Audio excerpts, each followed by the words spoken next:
All right. What do you got to say for yourself out there, guys? I hope you're having a wonderful day. I know that I'm enjoying myself a lot. What do we got here? What are we going to talk about today? Well, this looks like a working knife here, don't it? And I got word of this one from Steve Kluver up in Iowa, and he goes, "Hello, do you know anything? Let me tell you about this knife." And I go, "Oh, let me check it out," because you know what? I didn't know anything about the Medellin folder. I didn't. And he goes, it kind of looks interesting. Maybe you ought to check it out. So I did. I ordered one. Here it is.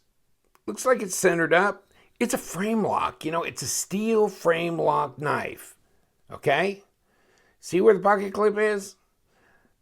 Tip up, tip down. Can we go right and left? Well, no, of course not.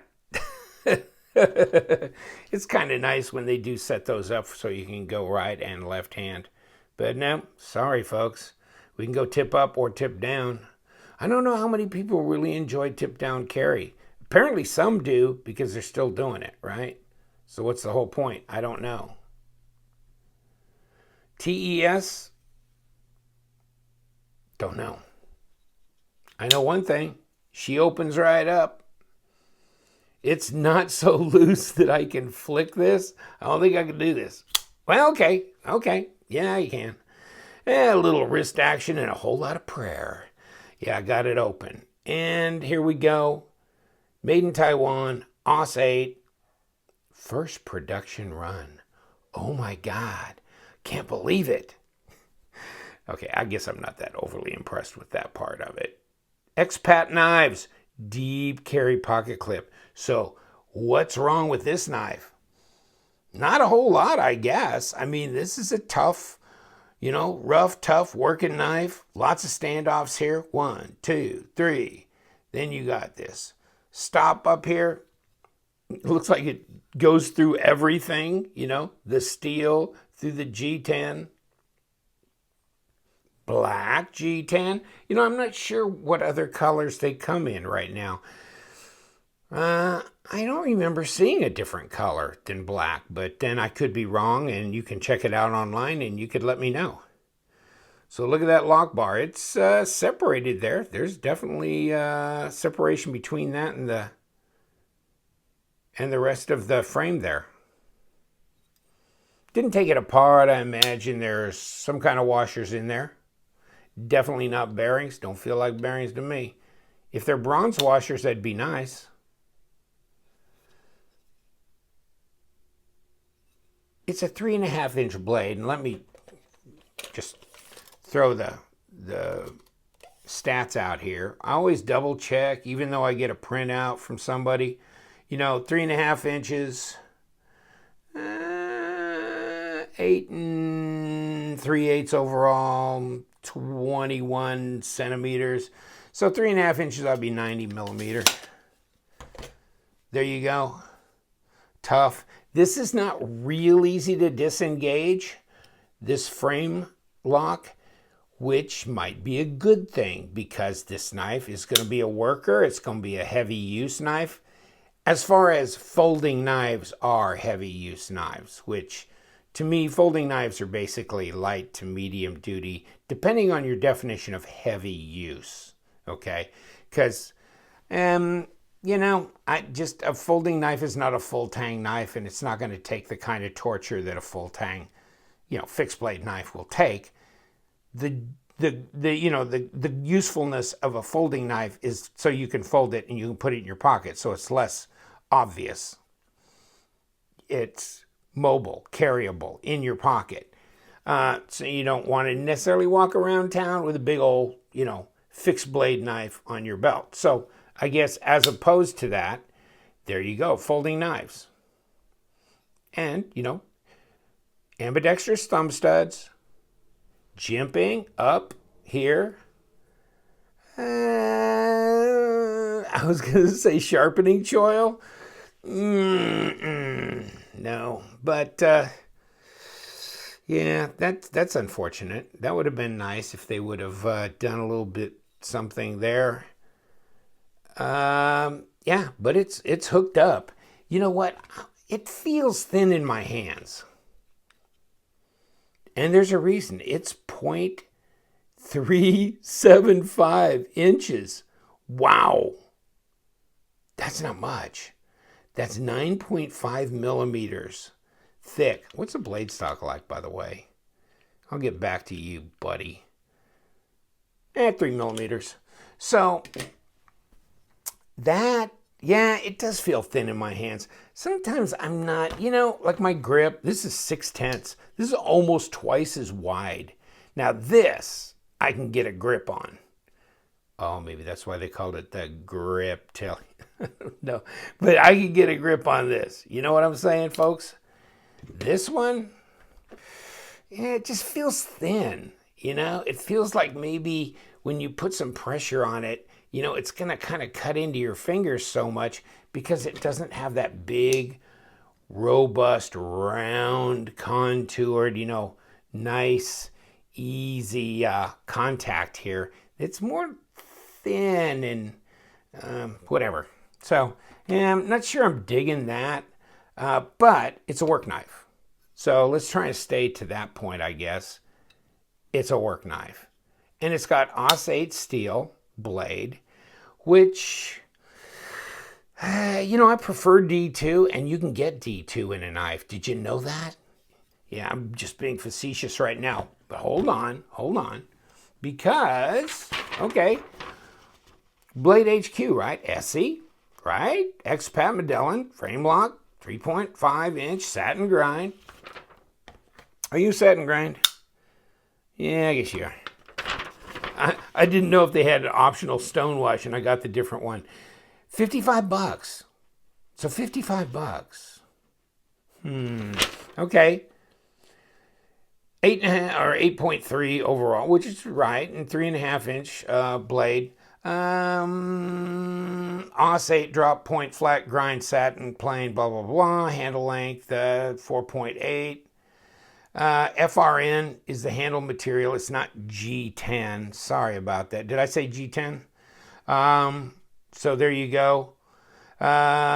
Survival, outdoors, craziness.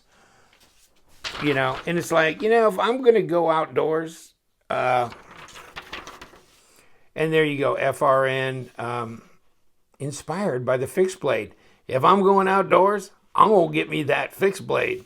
But, it's nice to have a knife in your pocket, too. Just depends if you want to do some light or more refined cutting chores that maybe a larger, longer blade doesn't allow.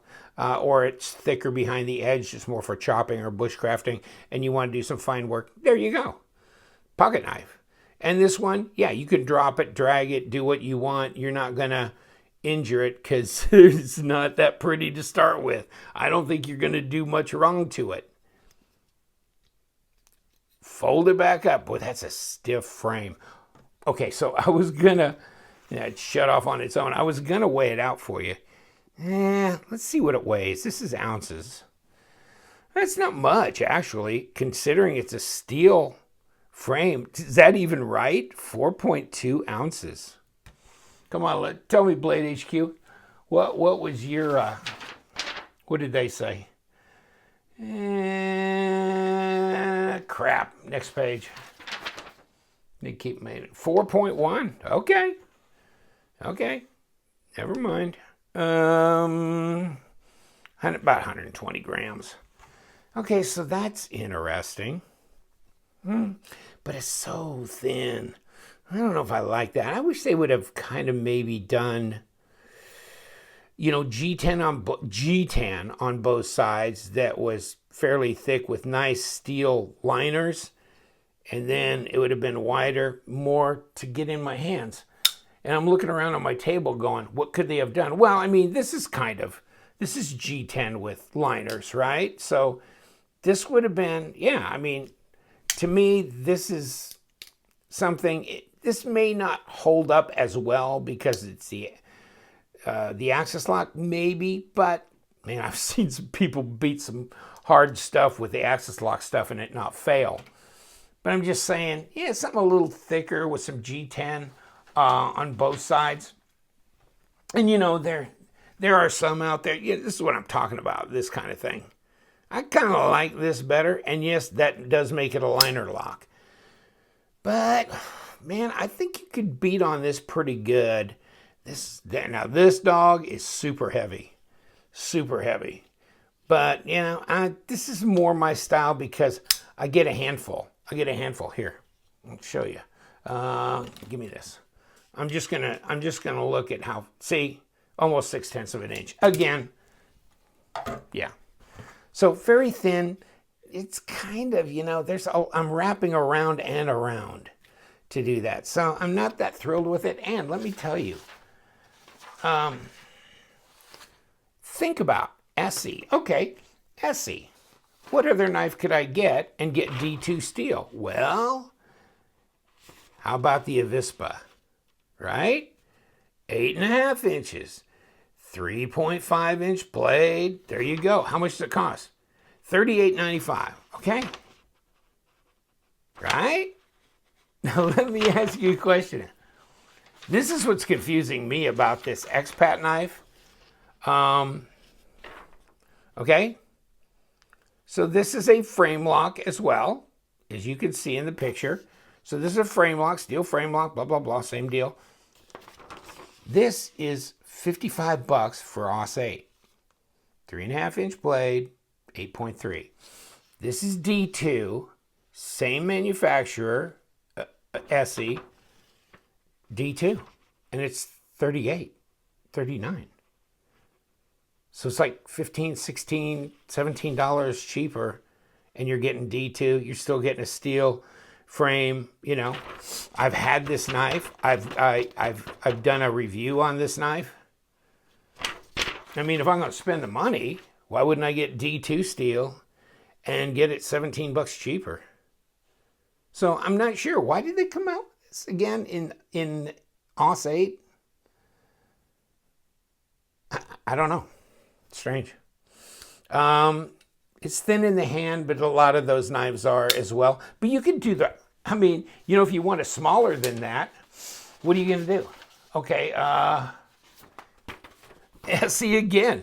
Zancudo D2, right? $35. You know, it's a 3-inch blade. So if you want it a little smaller, there you go. D2, drop point, blah, blah, blah. Same deal, handle material, polymer. So it's none of these are G10. Or how about a perennial favorite, the Rat one, right? D2, 3.625, $40 right there. Still $15 cheaper.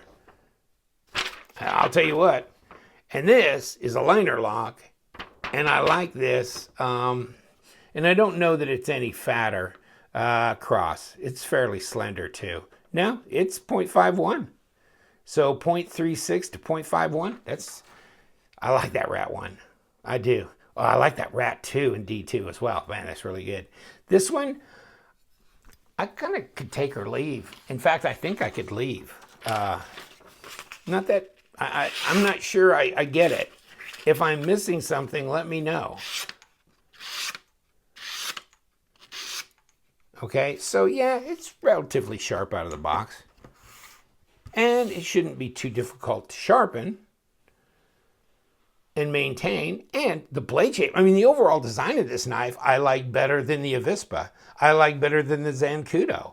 I like it as well, or maybe even better than the Rat 1.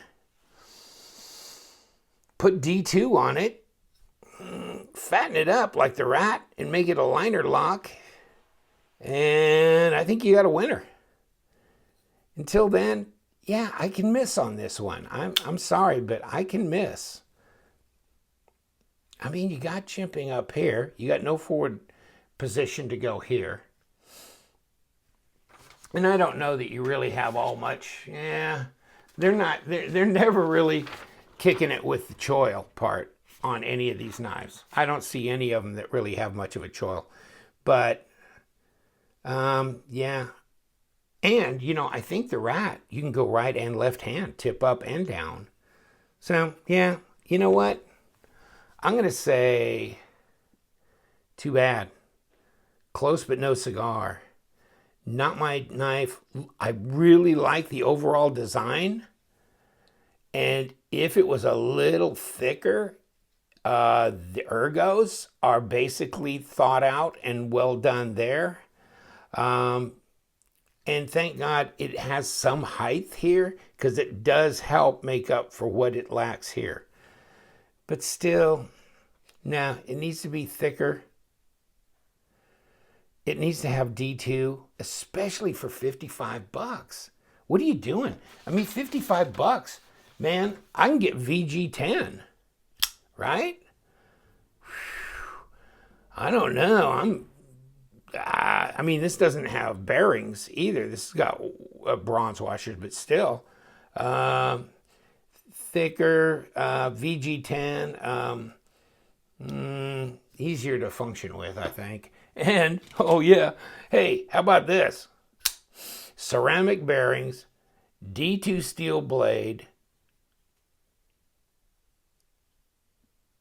Yeah, I like this one. And this is the Tuya knife 1601, $39.99 on their website. That included shipping. So this is still 15 bucks less money. Thick old liners, awesome ceramic bearing action on this knife. Much thicker, more robust feeling in the hand because of the purchase, the amount that you get to grip. And do we have a choil? Can we go forward? Wow. There's just a lot of competition out there, folks. And so this Expat knife, I'm not sure. ESEE already had D2 frame lock knives that were like $15, $16 cheaper. Don't know why they did this. I like the design. I think if it had D2, it was thicker, maybe a liner lock, right and left hand options like the Rat one, I think it'd be a bigger winner. It's not a winner in my book. All right, thanks for joining me. It's like play the funeral dirge. But really, I mean, they have a lot of winners out there. They have some really good knives. And of course, Rat is also one, but the Zancudo and the Avispa are also really good knives. Don't know why they added this one with this kind of blade steel at that really expensive price for that. And you're getting into a market where you have so many with steel will and, you know, they're different knives, you know, that they've got out there that are way less than 55 bucks, you know. So, I don't know. Do what you will. Thank you so much for joining me. You know what we do on this channel? We love them knives. Most of them. So stay sharp.